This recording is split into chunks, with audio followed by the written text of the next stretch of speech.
We'd been together for 5 years, engaged for 8 months. I thought everything was moving forward, slow and steady, like we'd always been. Her name was Madison. We met at a friend's housewarming party, both reaching for the same last slice of pepperoni pizza. She laughed at my self-deprecating jokes. I liked that she didn't pretend to enjoy IPAs. We bonded over 90s cartoons and a shared hatred for traffic on the I-5. It felt easy, natural, right. After a year of dating, we moved in together. Got a cat named Taco a year later. I proposed on a foggy morning hike up to our favorite ridge trail, the kind of spot only locals knew. She said yes before I could even get the ring out properly. We were supposed to get married this October. I had everything planned. Well, mostly she planned, and I nodded like a good fiancé. I wasn't great with color palettes and centerpiece decisions, but I tried to be present. Then, about 3 months ago, something shifted. Subtle at first. Madison started responding less enthusiastically when I brought up wedding stuff. When I asked about caterers or DJs, she'd shrug and say, "Whatever you think." I chalked it up to work stress. She was in marketing, and their firm had taken on a big rebrand campaign. I figured it would pass. Then came the nights out. More frequent than usual. She started hanging out with coworkers after hours, especially one guy, Caleb. They worked together on a big pitch, and I didn't want to be the jealous boyfriend, so I stayed quiet. But when she started coming home distant, barely touching her dinner, checking her phone constantly, I noticed. I tried not to make assumptions. I told myself not to spiral. My best friend Nate called it pre-wedding anxiety and told me to take her out, reconnect. So last Friday, I did just that. I made reservations at a place she used to love. Rustic Italian spot downtown. I cleaned up, shaved, even bought her favorite Pinot Grigio on the way home. But dinner was off. She barely looked up from her plate. I tried asking about the honeymoon details, just small stuff like excursions or spa bookings. And that's when she dropped it. "I'm not sure I'm ready for all this." She said it like she was reading from a script. Calm, practiced. My stomach dropped. We were sitting in this candlelit restaurant with Sinatra playing in the background, and I felt like I'd been punched. I asked her what she meant. What changed? And she deflected. Said she needed space.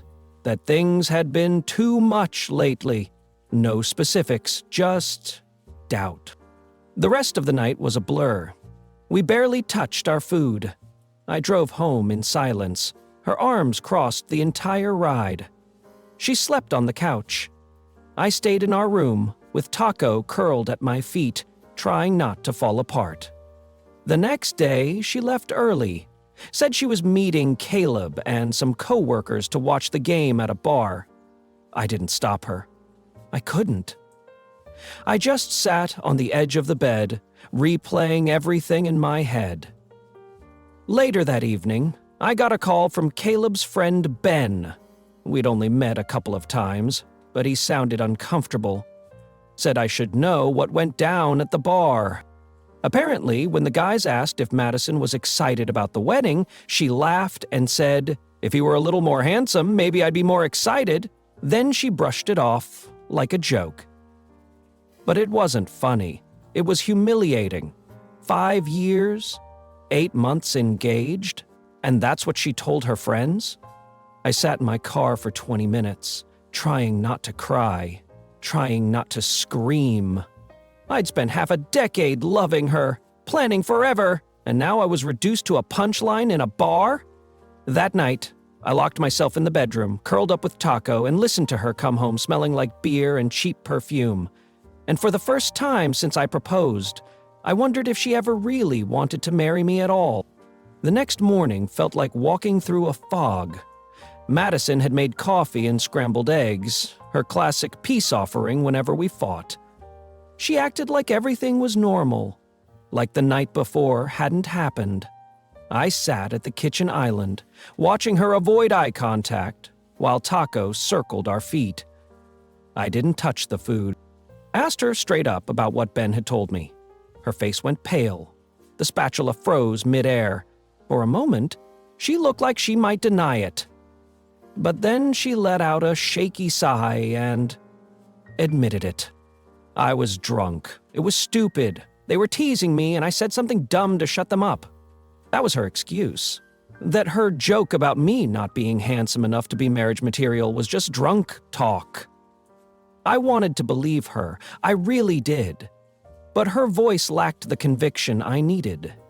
I asked her if she meant it, if she really felt that way about me. She hesitated too long before answering. No, of course not, she finally said. It was just a joke. But the damage was done. Jokes have roots in truth, don't they? And if it wasn't about looks, what else was there? I asked her about Caleb, bluntly. She rolled her eyes and told me to stop being paranoid, said they were just coworkers and I was overreacting. But something about the way she avoided my gaze told me I wasn't wrong to ask. We argued. Not loud, but sharp. The kind of argument that cuts more than it cracks. I told her I couldn't just forget what she said, that it mattered, that words leave bruises too. She told me I was being too sensitive, that I needed to stop making everything about my feelings. That was the moment I knew something had changed between us. Not just that we were fighting, but that she didn't care that I was hurt. I packed a small bag that afternoon and drove to Nate's place. I needed space, air, a couch that didn't remind me of broken promises. Nate didn't ask questions, just handed me a beer and turned on the game. But later that night, as we sat in silence, I told him everything. About the bar comment, about Caleb, about the way Madison looked at me like a stranger. Nate was quiet for a long time. Then he said, "Man, if she can make a joke like that to her friends, imagine what she says when you're not around." That hit hard. The next day, I called out of work and stayed in Nate's spare room, staring at the ceiling. Madison texted me a few times, short messages. "Can we talk?" I didn't mean it like that. "Are you coming home?" I didn't answer right away. I didn't know what to say.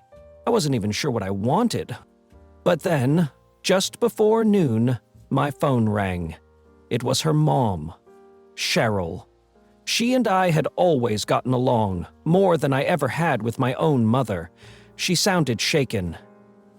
"I think we need to talk," she said. "There's something you need to know about Madison." My chest tightened. "What is it?" She paused. "Not over the phone. Can you meet me?"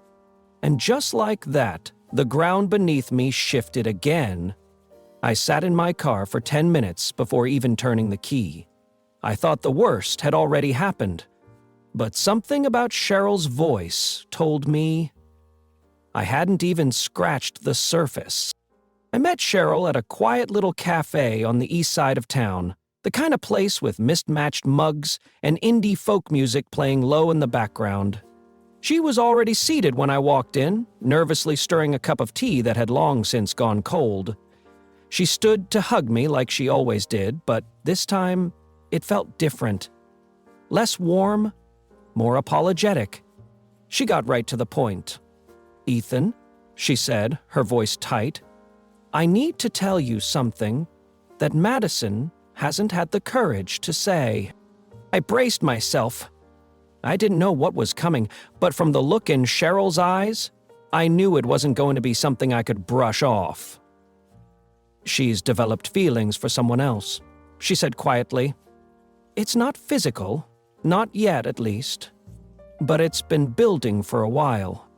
The words knocked the air out of me. My ears rang. I sat there, gripping the edge of the table like it could keep me steady. "Who?" I asked, though I already knew. Caleb, she confirmed, wincing like the name alone was a slap. She admitted it to me Sunday night after your argument. Said she didn't mean for it to happen, but that she feels confused, torn. She's been talking to him about things she hasn't even shared with you. I couldn't believe it. Or maybe I could. All the signs were there. The distance, the defensiveness, the late nights out. I'd just been too in love. Too hopeful. Too blind. She told me she doesn't know what she wants, Cheryl continued. But I know what you deserve. And it's not this. Cheryl wasn't trying to tear her daughter down. If anything, I could see the pain in her eyes. She was trying to do the right thing, even if it meant protecting me from someone she loved. I saw the way you looked at her, Ethan. You've been nothing but loyal, patient. She's lost in whatever this is, and I honestly don't know if she's going to find her way back. We sat in silence for a while after that. I couldn't bring myself to speak. I just stared into my untouched coffee while Cheryl wiped at her eyes with a crumpled napkin. Before I left, she reached across the table and grabbed my hand. "You don't have to wait for her to decide," she said. "Sometimes love isn't enough, not when it's not returned with the same heart." That sentence followed me all the way back to Nate's apartment. I replayed it like a loop in my head. You don't have to wait for her to decide. That night, I went back to our apartment while Madison was still at work. I couldn't stay another day in limbo. I packed up the rest of my clothes, some books, and Taco's food in carrier. I didn't leave a note. I didn't owe her that much anymore. The next morning, she called, then texted, then called again. I finally answered. "I know everything," I said. "Your mom told me." She was silent. "I'm not angry," I continued. "Just done." She tried to explain, to say it wasn't real, that Caleb didn't mean anything, but I'd heard enough. If she couldn't be sure about me after 5 years, I wasn't going to spend the next 5 trying to prove myself. That night, I moved in with Nate temporarily. Taco adjusted quickly. But for the first time in weeks, I slept through the night. No tossing, no waiting for her to come home, no pretending everything was fine, just quiet and peace, and the slow realization that maybe walking away was the first step to finally choosing myself. A few days after I left, I got a message from Caleb. It was short, polite, awkward. "Hey, Ethan. I'm sorry for the mess. I didn't mean to cause any problems between you and Madison. Can we talk?" My first instinct was to ignore it, but after pacing Nate's living room for half an hour and running the whole thing by him, I decided to reply. We met at a park not far from where Madison and I used to live. Neutral ground. Middle of the afternoon, broad daylight. I wasn't there for a fight. I just wanted clarity. Caleb looked nervous, hands jammed in his pockets, eyes darting everywhere but at me. He was younger than me by a few years, and in that moment, he looked it. Immature, out of his depth. "I didn't know she had feelings for me," he said quickly, almost as if rehearsed. "At least, not until recently." I didn't respond. I just waited. He rubbed the back of his neck. "We worked closely on that last project. She vented a lot." "About you?" "About the wedding stress." I listened. Maybe more than I should have. But I never thought it was crossing a line. "Did you feel anything back?" I asked, keeping my voice even. He hesitated. "I mean, she's great. Smart. Easy to talk to. But I have a girlfriend. I didn't encourage anything. I didn't think it was that serious." That confirmed something I'd suspected for a while. Madison had built this emotional affair in her own head, maybe as an escape, maybe as a distraction. Either way, it wasn't just about Caleb. It was about something broken between us. Before we parted, Caleb looked genuinely uncomfortable. She's not a bad person, Ethan. Just confused. I nodded, even if I didn't fully agree. Then I walked away. Later that night, I got a call from Cheryl again. She wanted to check in, see how I was doing. I told her about the meeting with Caleb. Told her I wasn't angry anymore, just tired. "Madison's been a wreck," she said softly. "She knows she messed up." I didn't reply. She asked if I thought there was any way back from this. That made me pause. "And what did you tell her?" I told her sometimes we don't realize what we had until we lose it. And sometimes that realization comes too late. The next morning, Madison texted me. A long, winding message about regrets. About how she'd been scared, how everything had felt like it was closing in on her. She didn't ask me to come back. Not directly. But it was clear she wanted me to leave the door open. I stared at her words for a long time. And then I blocked her number. Not out of spite, but to protect my peace. I'd spent 5 years giving her everything. My time, my trust, my heart. And when it mattered most, she treated it like a maybe. I didn't want a maybe anymore. That night, I sat on Nate's balcony with a beer in hand and taco curled up at my feet. The city buzzed quietly below, but up there it felt still. Safe. I looked up at the sky, stars barely visible behind the light pollution, and thought, this isn't where I thought I'd be at 30. But maybe, just maybe, it's where I need to be. Alone. Healing. And finally learning to stand on my own. It's been 3 months since I walked out of that apartment, and honestly, it feels like a lifetime ago. I've since moved into a small one-bedroom place on the other side of town. It's not much. Thin walls, a leaky faucet in the kitchen, and the world's loudest fridge.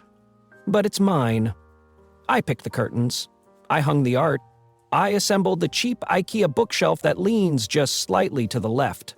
It's quiet, and it smells like coffee and cedarwood candles. A far cry from the chaos I left behind. Taco adjusted quicker than I expected.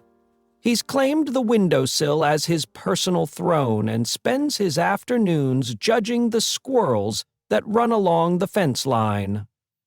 I think he's happier here. I know I am. The hardest part hasn't been being alone. It's been unlearning the habits that came with being with Madison. Like reaching for my phone to share something funny, then remembering there's no one on the other end. Or catching myself using we instead of I. I've had to reintroduce myself to me. Therapy has helped more than I thought it would. My therapist, Dr. Olson, has this way of asking questions that feel like casual conversation until suddenly I'm realizing deep-rooted truths I never wanted to confront. Like how I always took responsibility for keeping peace, even when it meant swallowing my own needs. Or how I made excuses for Madison's distance because the idea of starting over felt scarier than being unloved. I'm still working through a lot. Some days are easier than others. There are mornings I wake up and feel a strange lightness, like I'm not carrying her disappointment anymore. Then there are nights I lie awake wondering if I could have done more, said something different, seen the signs earlier. Healing isn't a straight line. It's a damn roller coaster.